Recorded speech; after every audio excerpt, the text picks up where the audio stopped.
Hello, and welcome back with another look at films from 2015 that are turning 10 years old in 2025. Like all good things that must come to an end, this will be the last of my 2015 Rewind selections. We'll be off next week, and then we will begin diving into films from 2010 that are turning 15 years old. But before we get out of here, I have looked at a mix of blockbusters and personal films. I looked at Spotlight, which won the Academy Award for Best Picture. But you can't leave behind films from 2015 that are celebrating an anniversary without looking at the return of Star Wars.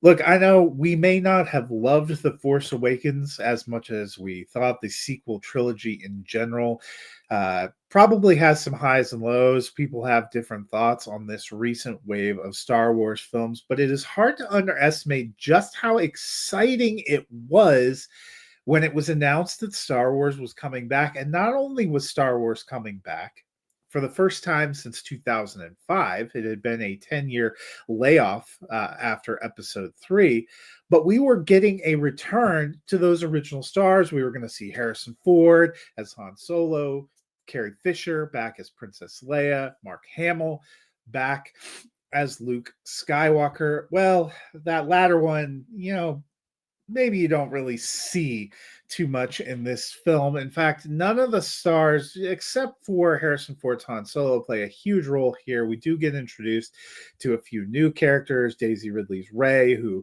may be getting her own future film, still up in the air. We get Oscar Isaac as Poe Dameron, John Boyega as Finn, Domhnall Gleeson as General Hux, kind of funny, and of course, Adam Driver as Kylo Ren.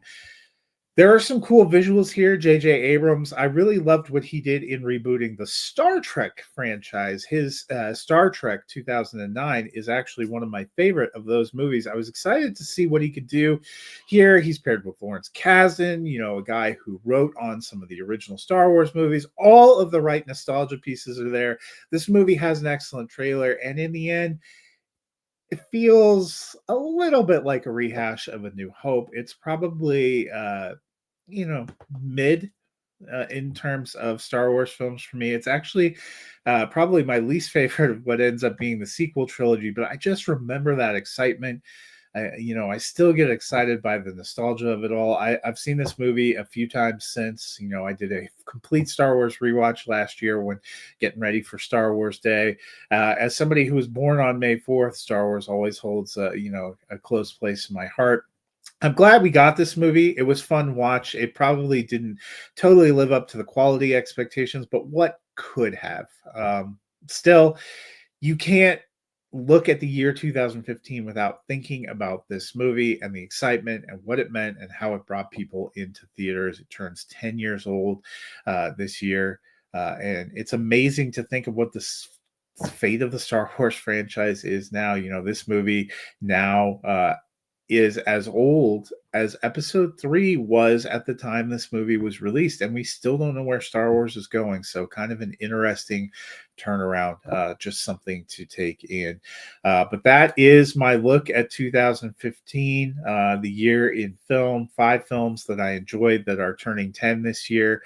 Hopefully you got some time to go and check them out. Of course, you can find Star Wars Episode 7, The Force Awakens, streaming on Disney Plus.